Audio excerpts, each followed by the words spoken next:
Though they don't really have much to say themselves, the zombies in The Walking Dead definitely have a story. From production decisions to the makeup and lore, here's the truth about those mysterious walkers. Walkers in The Walking Dead are an ever-present threat to every character on the show, but they're a relatively manageable one. It's established early on in the series that the walkers generally adhere to classic tropes. For instance, the undead hordes usually only travel at a walking pace. There's a reason the show isn't called the jogging dead. Also, despite the fact that zombie bites cause the victims to turn into the undead, there are solutions to this dilemma, such as when Rick was able to prevent Herschel from turning by severing his leg above the zombie bite. When a person turns into a walker, they lose almost all remnants of their former self. High-level thinking is unavailable to them, and while they might remember small things like how to open doors, that's about it. Their driving force is an insatiable hunger for the flesh of living things, a drive that can't be quelled unless the brain of the walker is destroyed. One of the biggest questions that's plagued fans is how exactly the zombie outbreak started. Unfortunately, neither the original comics or the television series provide concrete answers. Though he's been reluctant to disclose the virus's root cause in his works, Walking Dead author Robert Kirkman apparently unveiled the genesis of the zombie apocalypse on Twitter. According to the now deleted tweet, the virus started from some sort of space spore. This explanation immediately raised a few eyebrows, and considering Kirkman's history of inserting jokes about aliens as the source of the zombie virus, that particular answer seemed a bit suspect. Though the space spore explanation caused some curiosity and debate, it would soon be confirmed that Kirkman was once again playing a prank on his fans. Shortly after he deleted his initial tweet confirming space spores started the zombie outbreak, Kirkman again took to Twitter explaining that he'd only been joking. Ultimately, The Walking Dead's lack of an outbreak cause is most likely a tribute to legendary filmmaker George Romero, who never fully explained why the zombies were reanimating in his original Living Dead films. One of the key creatives behind the show is Greg Nicotero, a longtime Hollywood veteran who has more practical experience with zombies than just about anyone in the world. Nicotero got his start working with zombies when he joined the crew of George Romero's 1985 film Day of the Dead. While there, he worked with legendary monster makeup artist Tom Savini to help create undead horrors. Years of experience have given Nicotero innumerable opportunities to hone his craft. Soon after wrapping up work on Day of the Dead, Nicotero dipped his toes into many other iconic horror franchises, such as Evil Dead 2, Nightmare on Elm Street, Halloween, Texas Chainsaw Massacre, The Hills Have Eyes, and Hostel, among others.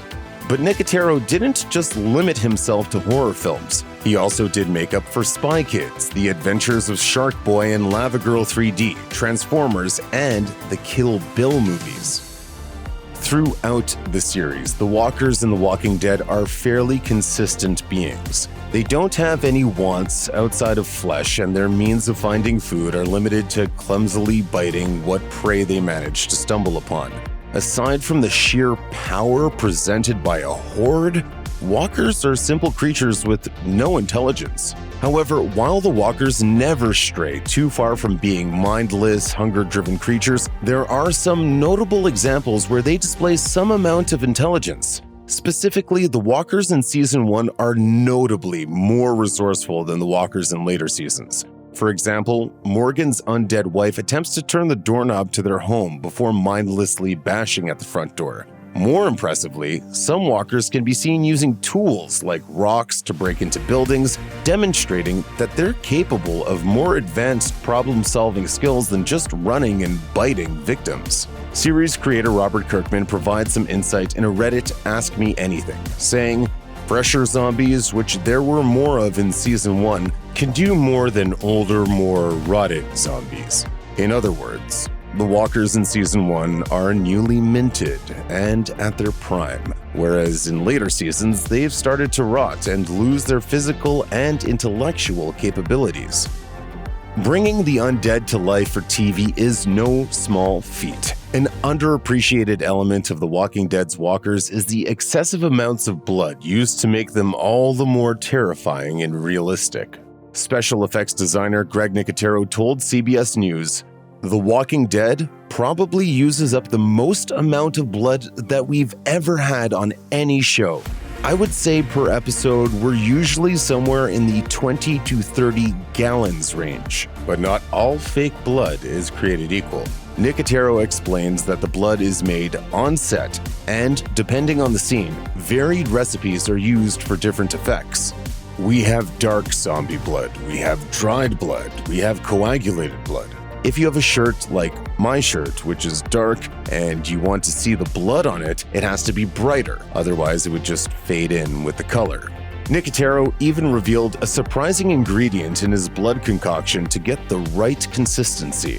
In an interview with Allure, Nicotero admitted using KY jelly as a thickening agent for the blood.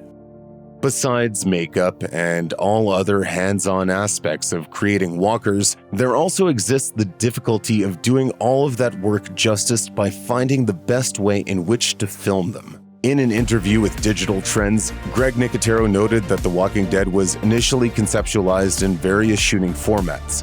During the production of the first season, the series was tested using Panavision, a red digital camera, and even 35mm film before the showrunners ultimately settled on the Super 16 format. During a test using Panavision, a walker was placed under green trees, resulting in the walker's makeup looking green. Though color correction could be used to solve the issue, Nicotero and the Walking Dead production team decided to use Super 16, the medium that would result in the best-looking shot before color correction and editing. For each episode of The Walking Dead, the necessity of special effects is a given. There's likely to be some effects applied to background shots in order to make a given shooting location look different. Characters are also sometimes enhanced by airbrushing blemishes, adding sweat, or making bloody, oozing wounds more visceral. Any scene with a walker getting stabbed with a weapon will have a prop extended to go through the shambling corpse. For the episodes that require a hefty amount of effects, it sometimes takes quite a while to finish them. Showrunner and executive producer Angela Kang remarked, "From the start of an episode getting locked through the end of the VFX process, it's a weeks-long process. On the short end, like a month. But really, you want, ideally, at least a couple months to do it." Because The Walking Dead is filmed in Georgia, the actors, crew, and all of the extras are sometimes subjected to extreme weather. Temperatures in the summer can reach well into the 90s, with humidity making everything feel hotter. During the colder months, temperatures on the set can sink below freezing. These intense filming conditions have created several complications for the special effects masters of the show. According to makeup artist Toby Sells, traditional materials used in climate-controlled sound stages such as gelatin melt in the summer sun. The conventional wisdom led us to finding a really big stage, which we did here at Pinewood, and build multiple sets for the various settings that takes place throughout the script. Some of the workarounds used to keep extras and actors more comfortable are pretty creative. For example, David Morrissey, who played the Governor in the show's 3rd and 4th seasons, had ice packs sewn into his leather jacket. But nevertheless, keeping everyone cool and safe is always a challenge. As costume designer Yulin Womble explained, during the hotter days of filming, fighting the humidity is the hardest part. We have to keep the zombies hydrated. We have a medic on staff. If you see somebody who looks dehydrated, you do whatever you have to do to keep them comfortable. So, what happens when the temperatures drop? According to Womble, in winter we can layer the zombies properly, and we have a Snuggie wrangler. He literally runs out and puts Snuggies on the zombies when it's cold. With each new season, the walkers become noticeably more decomposed. As the apocalypse rages on, it's only natural that the undead would continually fester away. However, Greg Nicotero has expressed that while the walkers may become more visibly decayed, there's a line in the sand that the visual effects and makeup teams are unwilling to cross. Though The Walking Dead has been more inclined to show sagging skin and rotting flesh in newer seasons, the walkers will never decompose to the point of becoming walking skeletons. In an interview with Slashfilm, Nicotero stated, "Showrunner Scott M. Gimple has one very specific thing that he is conscious of, which is that it can't be a Ray Harryhausen. It can't be a walking skeleton. It always has to be muscles. It always has to be something that is motivating the movement." So while the walkers may grow more ragged over time, Walking Dead fans can rest assured that they'll never wind up watching a modern-day version of Jason and the Argonauts. Instead, they'll get to appreciate all the new ways that walkers will decompose within the show's self-imposed limit. The most commonly associated word with undead people walking around is zombie. However, the term is notably absent from The Walking Dead. Shedding some light on this discrepancy in a conversation with Conan O'Brien, Robert Kirkman explained why the characters never say the word. According to Kirkman, zombie fiction simply doesn't exist in the world he created. He explains, "We wanted to avoid that notion of, hey, why isn't that character just, shooting that zombie in the head because it's all those movies I saw?"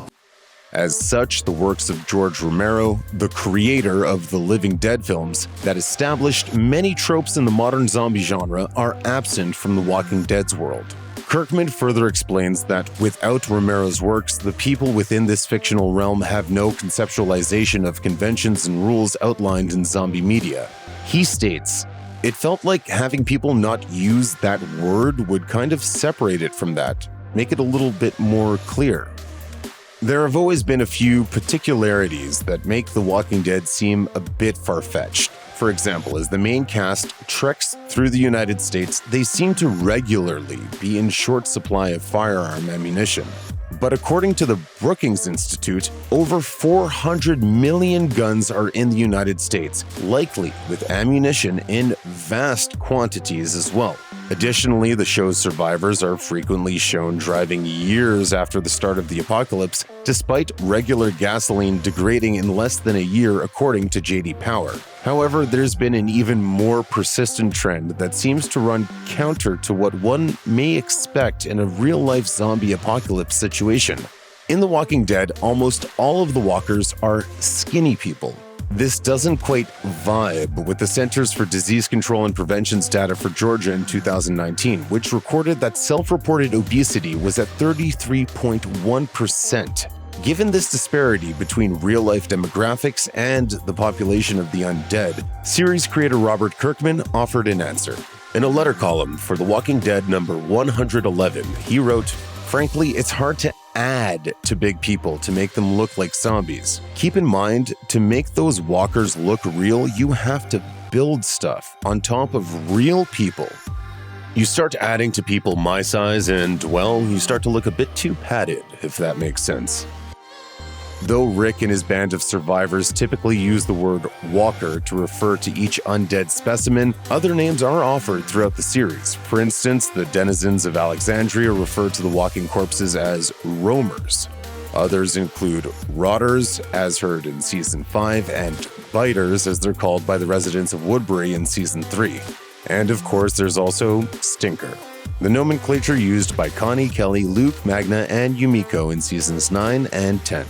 These varied alternatives to the word zombie coincide with Kirkman's longtime tribute to Romero, who specifically avoided the Z word in his Living Dead films as well. Check out one of our newest videos right here, plus even more Looper videos about The Walking Dead are coming soon. Subscribe to our YouTube channel and hit the bell so you don't miss a single one.